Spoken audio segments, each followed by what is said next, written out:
안녕하세요. 반갑습니다. 잘 오셨습니다. 교회력으로 보면 11월은 한 해 마지막 달입니다. 마지막 주가 11월 30일인데요. 이날부터 이제 내년에 새해가 시작되는 대림절 첫 주가 시작이 됩니다. 대림절 절기는 이미 오신 예수님에 대한 이야기를 통해서 다시 오실 예수님에 대해서 생각하고 또 기대하며 그 예수님을 맞이하는 우리의 기다림에 대해서 생각해 보는 절기입니다. 보통 이제 설교를 준비하면서 본문을 정하게 되는데요. 저는 한 절반 정도, 1년의 설교의 절반 정도는 교회력 본문을 따라서 설교 본문을 정하고요. 또 한 절반 정도는 이제 제가 해야 되겠다 또는 주시는 마음 가지고 설교를 준비하는데, 대림절부터 부활절까지는 대부분 절기의 본문에 맞춰서 설교를 합니다.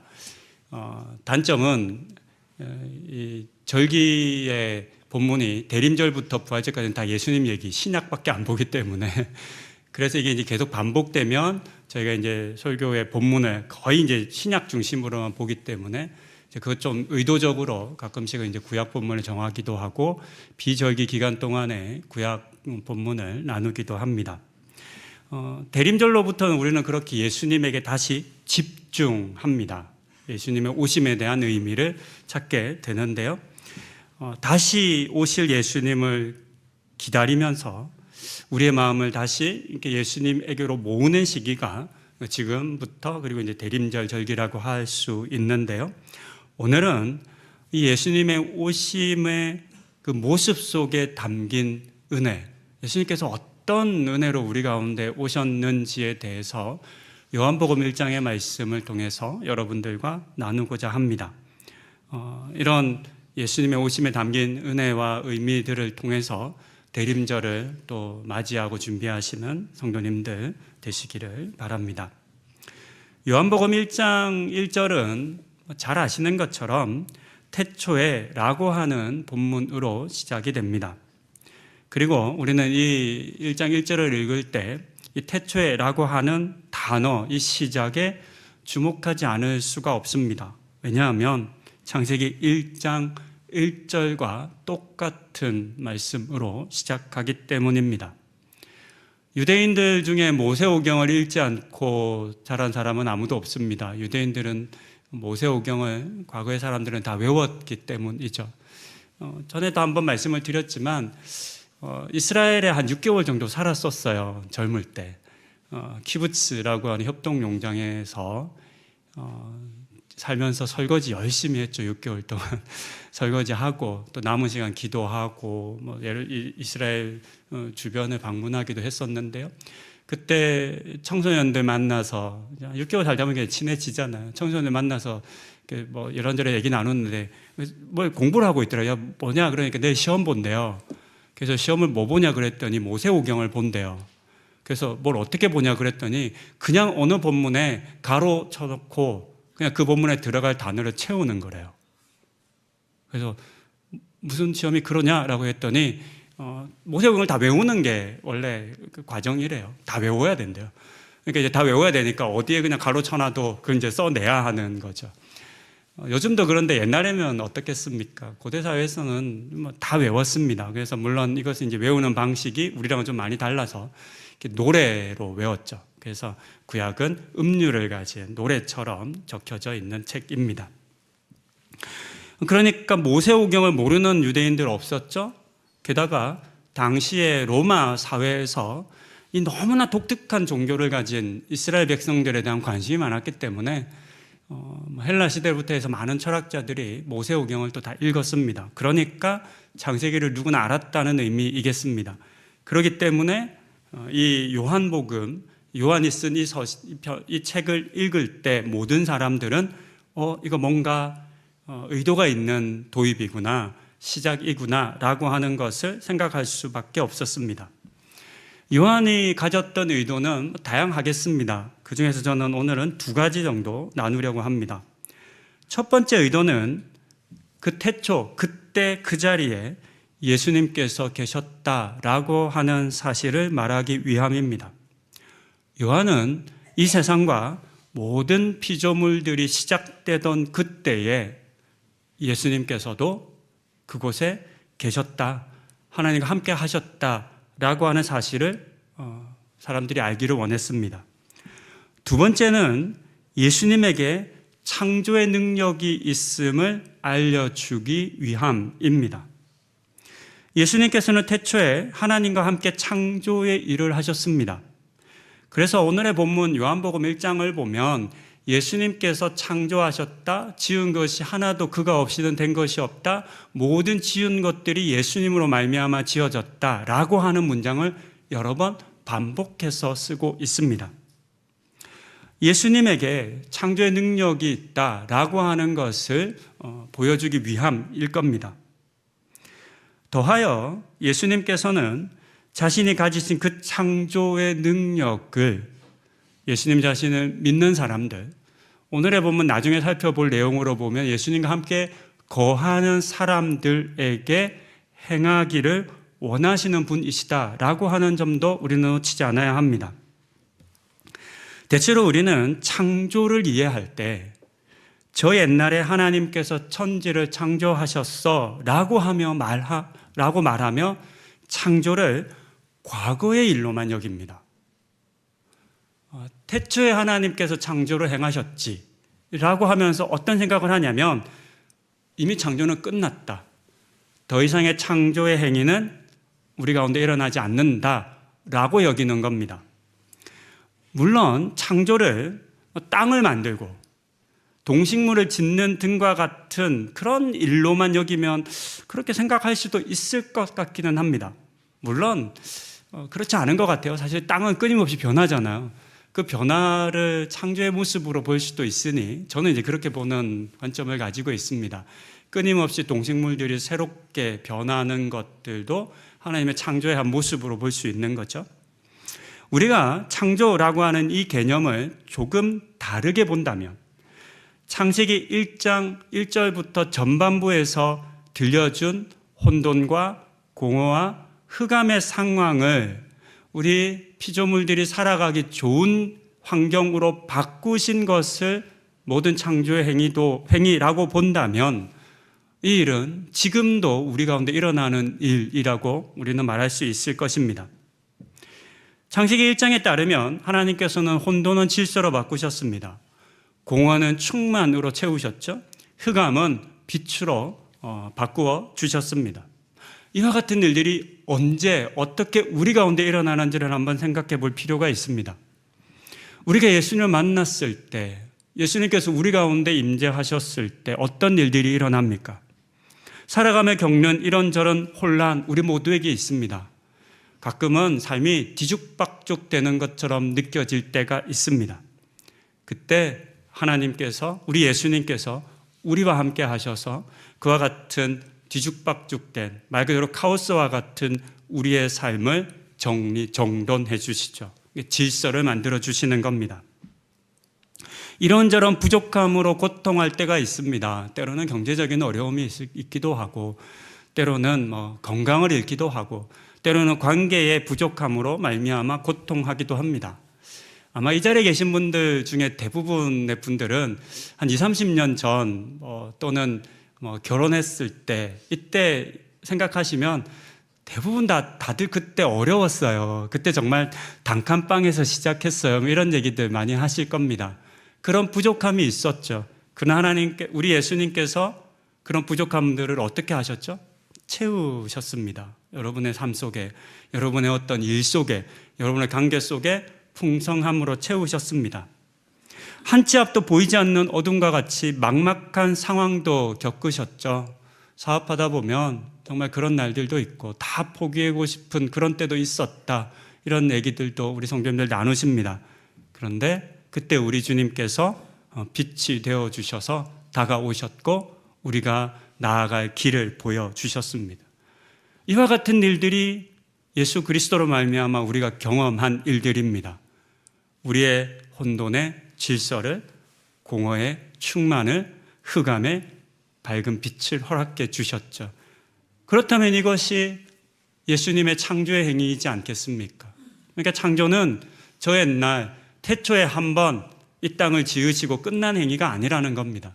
우리 주님으로 말미암아 우리 주님을 통해서 그때 그 능력을 가져졌던 우리 주님께서 예수님께서 지금도 우리의 삶 속에 그 창조의 능력으로 임하신다라고 하는 사실을 요한은 들려주고 있습니다. 이 예수님께서 세상에 오셨습니다. 하지만 안타깝게도 오늘의 본문이 기록하여 들려주는 것처럼 사람들은 예수님을 알아보지 못합니다. 영접하지도 못했습니다. 그것이 이 땅에 살아가는 사람들의 실상이죠. 이렇게 예수님을 알아보지도 못하고 영접하지 못한 사람들은 그렇기 때문에 창조주 하나님이신 예수님의 도움을 얻지 못하는 겁니다. 삶 속에서 끊임없이 우리의 삶에 창조를 행하시는 그 하나님의 놀라운 은혜를 맛보지 못하는 것입니다. 이제 14절을 살펴봅니다. 14절은 그 태초에 하나님과 함께 계셨던 예수님, 또 함께 창조를 행하셨던 그 예수님께서 이 땅에 오셨다, 사람이 되어 오셨다라고 하는 사실을 들려줍니다. 14절은 너무나 유명한 본문이잖아요. 사형리를 전하거나 전도를 하거나 사람들에게 기독교에 대해서 소개해 줄 때 빠지지 않는 본문입니다. 우리도 잘 아는 본문입니다. 그래서 우리 그리스도인들은 너무 익숙하면 다 아는 것처럼 착각하죠. 그래서 특별할 것 없어 보이는 말씀으로 읽고 지나가곤 합니다. 하지만 이 14절에 쓰여진 각각의 단어들이 가진 의미를 생각해 보면 이 말은 그 당시 시대를 살았던 사람들에게는 절대 쉽게 받아들여질 만한 내용은 아니었다라는 것을 알 수 있습니다. 요한은 말씀이 육신이 되었다라고 했습니다. 그런데 여기서 사용된 이 두 단어, 말씀과 육신이라고 하는 단어는 어울리지 않는 단어입니다. 절대로 하나로 묶을 수 없는 단어입니다. 그것을 원어의 의미를 통해서 한번 살펴봅니다. 첫 번째 단어인 말씀은 너무나 잘 아시는 로고스라고 하는 헬라어입니다. 로고스는 요한복음이 쓰여질 당시, 요한복음은 AD 90년경으로 그 저작 연대를 봅니다. 빠르면 85년, 늦으면 한 90년 초반 정도로 봅니다. 이때 당시에 이 로마가 지배했던 이 지역에서 이 로고스라고 하는 단어는 굉장히 광범위하게 쓰여졌던 단어이면서 개념이었습니다. 로고스라는 용어는 언제 처음 사용되었을까요? 저는 철학 공부 별로 안 해서 잘 모릅니다. 그래서 지금부터 나오는 내용은 제가 공부해서 설교를 준비하면서 공부한 내용이니까 철학 전공자분들이시거나 굉장히 잘 아시는 분들은 비전문가가 그냥 공부해서 안 것 전한다라고 이해해 주시면 좋겠습니다. 로고스라는 용어는 기원전 6세기의 고대 그리스 철학자인 헤라클레이토스가 처음으로 사용된 것으로 알려집니다. 그는 세상이 참 많이 변하잖아요. 엄청나게 많은 변화가 일어나고 끊임없이 세상의 물질들이 이렇게 대립해요. 이 속에서도 세상을 관통하는 어떤 일정한 질서가 있을 것이다. 우주 전체를 이렇게 통치하는 또는 조율하는 이성적 법칙이 있을 것이다 라고 생각했습니다.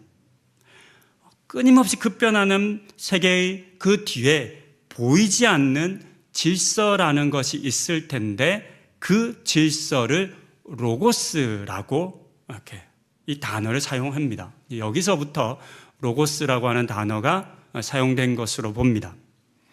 이후 플라톤은 이 로고스를 플라톤 철학은 영원한 진리를 이데아라고 보지 않습니까? 이 이데아와 로고스를 연결해서 인간이 현실 너머의 본질을 이해할 수 있게끔 하는 원리로 이 로고스라는 개념을 이해합니다. 기원전 300년부터 AD 30년까지를 헬레니즘 시대라고 부릅니다. 이 헬레니즘 시대에 유명한 철학파가 있죠. 스토아 학파입니다. 스토아 철학자들은 이 로고스의 개념을 더 발전시킵니다. 그래서 우주를 움직이고 이 우주를 지배하는 신적인 이성의 원리를 로고스라고 하는 개념으로 확장시킵니다. 그래서 신적 존재로까지 여기게 됩니다. 어떤 책은 그래서 로고스를 숭배했다라고 말하기도 하고, 또 로고스를 숭배한 것까지는 아니야. 왜냐하면 어떤 구체적인 실물이 있는 것이 아니라 철학적 개념이기 때문에 숭배한 것까지는 아니다. 그러나 신적인 존재로 여기기는 했다. 이렇게 표현하고 있습니다. 이 같은 로고스 개념이 로마 전역으로 확산됩니다. 그래서 헬라어를 썼잖아요. 로마는 고대 그리스어를 쓴 겁니다. 그러니까 그리스어, 헬라어를 쓴 그 사회에서 철학이나 문학이나 수사학 등에서 이 로고스 개념은 광범위하게 사용되었습니다. 이처럼 로고스는 이미 많은 사람들이 알고 있는 개념이었고 자주 사용하던 단어였습니다. 그 단어를 요한이 차용해서 쓰는 겁니다. 다 알고 있는 단어 로고스라는 단어를 요한복음에 차용해서 가져와 썼습니다. 하지만 이어지는 표현인 말씀이 육신이 되어 라고 하는 표현에 있어서만큼은 당시의 사람들이 쉽게 받아들일 수 있는 그런 문장은 아니었습니다. 왜냐하면 서로 묶을 수 없는 단어가 쓰여졌기 때문입니다. 로고스라고 하는 단어를 보았는데요. 절대적인 이성 또는 신적인 존재로서의 로고스를 보았는데요. 그렇다면 이 로고스와 반대되는 개념이 있을 거잖아요. 신적이지 않은, 그러니까 좀 더 물질적인 또는 감각적인, 조금은 열등한 그런 개념의 단어가 있을 텐데요. 그 개념의 단어가 뭘까요? 그 단어가 오늘의 본문에서 육신으로 번역된 헬라어 사륵스입니다. 그러니까 본문에 사용된 말씀은 로고스고 육신은 사륵스입니다. 사륵스의 단어의 의미는 살덩어리, 고깃덩어리라고 하는 아주 날 것 그대로의 표현을 담은 단어입니다. 물질 세계, 감각적 쾌락, 부패의 세계로 여겨졌고 로고스와 대척점에 있는 개념으로 사용되었던 단어입니다. 그리고 이 고대 철학에서 이게 절대적인 이성적 존재와 대치되는 죄로 물든 인간의 몸과 세계를 비하할 때 사용했던 단어이기도 합니다.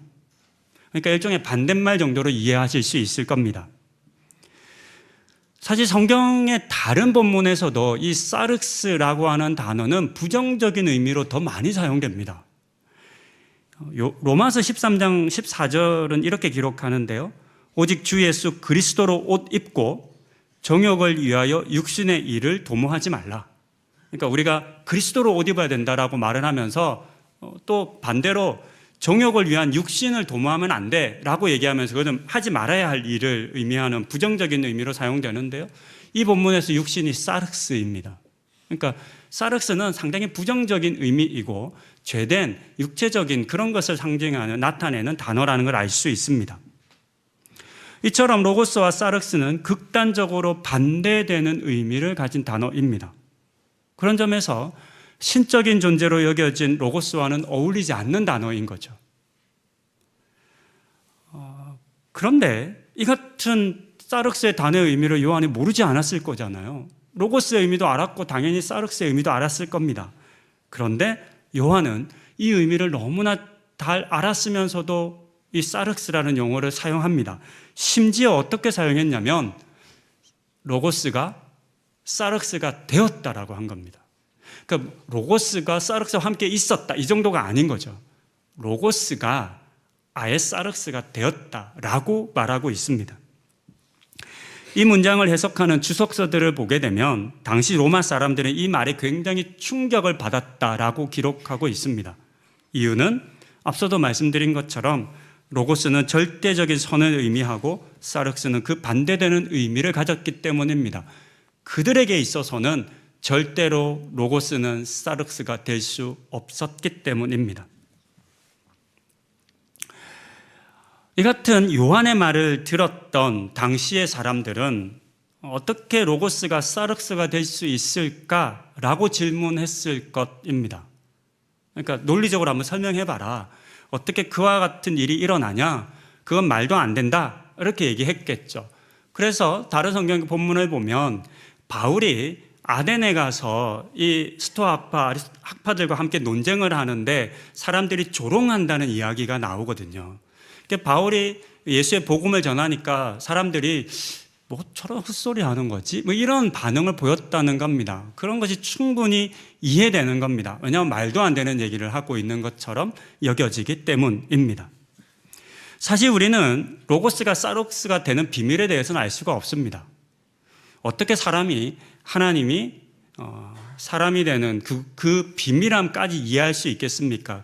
그렇게 되셨다니까, 그렇게 오셨으니까 그것을 믿을 따름이겠죠. 그것을 어떻게 이해할 수 있겠습니까? 그런 점에서 우리는 이 질문을 좀 바꿔보아야만 합니다. 우리는 이런 일을 만나면 어떻게라고 보통 질문을 합니다. 어떻게 하나님이 사람이 될 수 있어? 이렇게 질문하죠. 또 다른 예를 들자면 예수님께서 물 위를 걸어서 제자들을 찾아오셔서 그들을 구원하셨습니다. 이럴 때 우리는 이런 질문을 하잖아요. 어떻게 사람이 물 위를 걸어? 뭐 오른발 빠지기 전에 왼발 하셨나? 뭐 이런 우스갯소리 하잖아요. 그렇게 빨리 뛰면 되나? 어떻게라는 질문을 많이 하죠. 또 다른 예를 보면 가나 혼인잔치의 사건에서 물이 포도주가 되잖아요. 사람들이 이렇게 또 질문하죠. 어떻게 물이 포도주가 될 수 있어? 화학식이 뭐 이렇고 저렇고 이야기를 하지 않습니까? 근데 이 모든 예수님이 물 위를 걸으시거나 또는 물을 포도주로 만드셨거나 또는 사람이 되셨거나 하는 이 이야기는 사람의 이해 차원 너머에서 일어나는 일입니다. 이건 신비로운 일이죠. 사람은 그 신비를 이해할 만한 능력이 없습니다.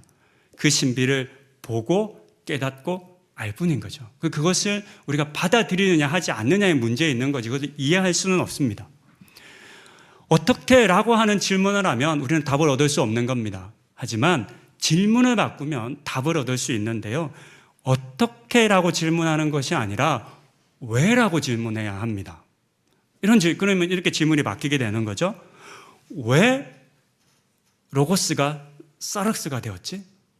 왜 하나님은 사람이 되셨을까? 꼭 그래야만 했던 것일까? 뭔가 이유가 있지 않을까라고 질문을 바꿀 수 있습니다. 마찬가지로 왜 예수님께서 물 위를 그렇게 급하게 걸어오셨지? 이유는 뭐죠? 제자들이 밤새 풍랑을 만나 죽을 것 같은 위험에 처해 있었기 때문이죠. 예수님께서는 그렇게 물 위를 걸어오시면서 인간이 위기에 처했을 때, 죽음의 절망 앞에 사로잡혔을 때 물 위를 걸어오시는 것쯤은 행하셔서 구해 주시겠다는 거죠. 마찬가지로 왜 물을 포도주로 바꾸셨어요? 당시의 결혼 잔치는 그냥 부부 두 사람이 하는 결혼이 아닙니다. 가문과 가문의 약속이고 사회적으로 모든 사람들에게 이 가문과 가문이 이제 하나가 되었습니다 라고 하는 것을 드러내는 행위였습니다. 그래서 실제 역사의 자료를 보면 결혼잔치를 하다가 음식이 부족하게 된다거나 뭔가 접대가 부족한 일로 말미암아 파혼된 경우가 있습니다. 그러니까 신부 측 입장에서 보면 이 결혼은 신랑 측이 준비를 해야 되는 거거든요. 근데 결혼식에 뭔가 물자가 부족하다라는 건 그 가물의 능력이 부족하다는 것을 드러내는 행위거든요. 그러니까 그런 증명이 되는 겁니다. 너희가 결혼식조차 다 준비하는 능력이 안 돼? 이 결혼식을 축하해 주러 온 사람들, 그러니까 결국은 이 두 가문이 하나가 되었음을 인정하고 증명해 주기 위해 온 사람들에게 밥도 못 먹여? 그러면 야, 이 결혼할 필요가 없어. 니네는 그런 능력이 안 되라고 해서 깨지는 겁니다. 만약 그 당시에 예수님이 계시지 않았다면, 예수님께서 물을 포도주로 바꾸시지 않으셨다면 어떤 일이 벌어지냐면 깨지는 겁니다. 이 결혼이 깨지는 것이고 가문과 가문의 하나됨이 깨지는 겁니다. 예수님께서는 물을 포도주로 바꾸시면서까지 이 땅에 있는 사람들의 그 부족함과 깨어짐을 막으시는 분이시다라고 하는 것을 보여주시는 거죠. 이처럼 왜라고 질문하면 우리는 그 답을 찾을 수 있습니다. 그렇다면 다시 한번 질문을 던져보아야 합니다. 왜 로고스가 사륵스가 되신 것일까요? 그 답은 이어지는 문장에 있습니다. 답은 우리 가운데 거하시기 위함입니다. 이 부분을 조금 더 쉽게 설명할 필요가 있을 것 같습니다. 기록을 찾아보니까 이 본문으로 10년 전에 설교했더라고요. 그때 예를 들었는데 다 기억 못하실 거라고 생각하고 다시 한번 해보겠습니다. 왕 신분 사회 속에는 왕이라는 존재가 있었습니다. 우리 옛날에 이제 왕이 있었죠. 왕의 몸을 지칭할 때 왕의 몸은 몸이라고 부르지 않죠. 뭐라고 불러요? 왕의 몸을 옥체라고 부릅니다. 왕의 얼굴은 뭐라고 하죠? 잘 아시죠? 용안. 왕의 손은요? 어수입니다. 어수. 네. 이게 여러 다양한 용어들이 있는 것을 검색하니까 좀 나오더라고요. 왕의 신체를 일컫는 말들이 다 있고, 왕에게 쓰는 물건도 다 우리가 일반적으로 쓰는 용어를 쓰지 않고 다 다른 용어들을 씁니다. 보통의 사람들과는 신분이 다른 왕을 높여 칭하는 것이죠. 그렇다면 우리가 이런 생각을 해볼 수 있습니다. 예수님께서 이 세상에 왕으로 오셨다고 한번 생각을 해봅시다. 처음부터 오실 때 아기 예수, 어린 인간의 육체의 모습을 입고 온 게 아니라 정말 신적인 존재로 왕으로 오셨어요. 그러면 우리는 그 예수님을 사륵스라고 부르지는 않을 거잖아요. 그렇죠? 그러니까 우리에게 익숙한 옥체라고 하는 용어로 한번 바꿔보십시다. 그러면 14절이 어떻게 되냐면 말씀이 옥체가 되어야 되는 거잖아요. 그렇죠? 말씀은 사륵스를 쓰면 안 되니까. 말씀이 옥체가 되어 라고 문장을 쓰면 어떤 일이 벌어지냐면 그 다음 이어지는 문장을 쓸 수가 없게 됩니다. 왜냐하면 우리 가운데 거하심에 라고 하는 문장은 어울리지 않기 때문입니다. 오히려 이렇게 적어야 할 겁니다.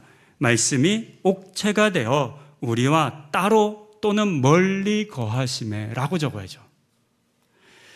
옥체는 우리와 같은 죄인들과는 어울리지 않습니다. 우리는 감히 왕 가까이 나아가 있을 수가 없습니다. 더 정확하게 말하면 왕은 보통 백성들과 함께 가까이 거하지 않지 않습니까? 왕은 구별된 다른 곳에 거합니다. 예수님께서 왕으로 오셨다면 예수님께서 죄가 없고 거룩하신 하나님의 모습 그대로 이 땅 가운데 임재하셨다면 누가 하나님의 영광 앞에 설 수 있겠습니까? 구약 가운데 하나님께서 끊임없이 말씀하십니다. 하나님 자신을 좀 보여달라 얘기하니까 하나님 뭐라고 말씀하세요? 모세에게 나를 보고 살아남을 존재가 없다. 심지어 시내산 가운데 하나님의 영광이 임재할 때 그 시내산에 백성들이 발을 내디디면 그 죄로 말미암아 반드시 죽게 될 것이다 말씀하셨습니다. 이처럼 누구도 하나님의 영광 앞에 설 수 없습니다. 그 누구도 왕이시며 거룩하신 하나님 가까이 거할 수 없는 것입니다. 하지만 우리와 똑같은 사륵스가 되어 오셨기 때문에 우리는 예수님 가까이 거할 수 있게 되었습니다. 도하여 예수님을 직접 만질 수도 있고 숨결을 느낄 수도 있고 같이 밥을 먹고 같이 잠을 자고 냄새를 맡을 수도 있었습니다. 요한은 이와 같은 예수님과의 만남을 다시 떠올리고 추억합니다. 그러면서 다른 책인 요한 1서 1장에 이렇게 예수님과의 만남의 경험을 이야기합니다. 태초부터 있는 생명의 말씀에 관하여는 우리가 들은 바요, 눈으로 본 바요, 자세히 보고 우리의 손으로 만진 바라. 같은 말씀인 로고스라는 단어를 쓰면서 그 로고스를 우리는 보고 만지고 경험했다라고 하는 제자로서의 예수님 경험을 이야기한 것을 알 수 있습니다. 예수님께서 사륵스로 오셨기 때문에 가능한 이야기이겠습니다. 지금까지 요한복음 1장 1절과 14절의 말씀을 통해서 이 땅에 오신 예수님이 태초부터 계셨다는 것과 또 창조의 능력을 행하신 분이시라는 것을 보았습니다. 그리고 우리와 함께 거하시기 위해서 사륵스가 되셨다는 것을 보았습니다. 이것을 또 다른 사도 제자인 바울은 빌립보서 2장의 말씀에서 조금 다르게 표현하고 있습니다. 세번역 성경 2장 6절부터 8절은 이렇게 기록합니다. 그는 하나님의 모습을 지니셨으나 하나님과 동등함을 당연하게 생각하지 않으시고 오히려 자기를 비워 종의 모습을 취하시고 사람과 같이 되셨습니다. 그는 사람의 모양으로 나타나셔서 자기를 낮추시고 죽기까지 순종하셨으니 곧 십자가의 죽기까지 하셨습니다. 요한이 로고스가 사륵스가 되었다라고 표현한 것과 바울이 하나님이 그 하늘 보좌를 버리고 종의 형체를 가져 사람의 모양이 되었다라고 하는 것은 사실 같은 이야기입니다. 이처럼 우리 하나님께서는 우리를 위해서, 우리와 함께 거하시기 위해서 자신을 비우셨습니다. 버리셨습니다. 그래서 살덩어리, 육체덩어리라고 표현되어졌던 사륵스가 되시는 것을 조금도 거부하지 않으셨습니다. 이 같은 예수님의 모습 속에 담긴 우리를 향한 사랑을 우리가 발견할 수 있어야 하겠습니다. 예수님의 다시 오심을 생각하고 기다리는 대림절을 앞두고 이제 다시 우리의 관심을, 우리의 시선을 예수님에게 모아 보아야 하겠습니다. 그러면서 이런 예수님, 나와 함께 거하시기 위해서 기꺼이 사륵스가 되신 예수님의 모습을 보면서 나는 어떠한 모습으로 예수님과 함께하고 있는가를 한번 생각해 보아야 하겠습니다. 일부 설교를 하고 보통 저는 1, 2, 3부 설교를 하는데요. 조금씩 변합니다, 여러분. 조금씩 변합니다. 할 때 어떤 문장을 넣기도 하고 빼기도 하고 조금씩 변하는데 일부 설교를 하고 나서 마무리를 조금 바꿔야 되겠다 생각을 했어요. 이런 생각이 들었습니다. 예수님은 우리와 가까이 거하시기 위해서 로고스이셨는데 사륵스가 되셔서 오셨어요. 근데 우리는 원래 그러면 사륵스잖아요. 우리가 사륵스로 있어야 예수님을 만날 수 있어요. 근데 우리는 어떤 삶을 살아가냐면 우리는 끊임없이 높아지려고 해요. 쇳덩어리인데 사륵스가 원래 우리의 모습인데 자꾸 아닌 양 생각하고 마치 나는 뛰어난 사람이야, 높은 사람이야, 너희랑 같이 어울릴 사람이 아니야, 나는 이 정도 일할 사람이 아니야, 나는 좀 더 존중받아야 해, 높임받아야 해, 사람들이 나를 이렇게 함부로 대해서는 안 돼, 내가 이 정도밖에 못할 사람이야, 나를 이렇게 대우해, 이런 생각을 한단 말이죠. 그래서 성경의 여러 본문 가운데 예수님께서는 스스로 높은 자리에 앉지 말고 가장 낮은 자리에 앉으라 라고 말씀하시며, 또한 누가 높은지를 다투는 그 제자들 가운데 섬김을 받으려면 섬기는 자가 되어라, 낮은 자의 자리에 앉으라 라고 하는 말씀을 하시는 거죠. 예수님은 우리와 함께 거하시기 위해서 사륵스가 되어 오셨는데 우리는 자꾸 로고스가 되려 하는 거죠. 그럼 우리는 예수님 못 만나게 되지 않겠어요? 예수님 우리를 사륵스의 자리에서 기다리실 텐데. 이런 생각을 해보며 오늘 우리의 모습을 한번 점검해 보십시다. 나를 위해서, 나와 함께 하기 위해서 기꺼이 사륵스가 되신 그 예수님을 나는 만나고 있는가? 아니면 자꾸 헛된 착각과 욕심 가운데 사로잡혀 나를 로고스로 만들려 하는 그 거짓된 헛된 욕망 가운데 사로잡혀 있는 것은 아닌지를 돌아보시면서 대림절을 맞이하시는 우리 성도님들 다 되시기를 권면드립니다. 기도하시겠습니다. 우리와 함께 거하시기 위해서 로고스를 버리고 사륵스가 되어주신 그 예수님의 사랑과 모습을 우리가 바라봅니다. 이 사랑 기억하고 예수님과 함께 거하기를 기뻐하고 그를 위해서 노력하는 우리 성도님들 다 되게 하여 주시옵소서. 우리를 위해 이 땅에 오신 그 주님을 맞이하는 대림절을 앞두고 다시 우리의 관심과 우리의 시선을 주님께 모으고자 합니다. 그렇게 주님 바라보는 우리 성도님들 다 되게 하여 주시옵소서. 예수님의 이름으로 기도드립니다. 아멘.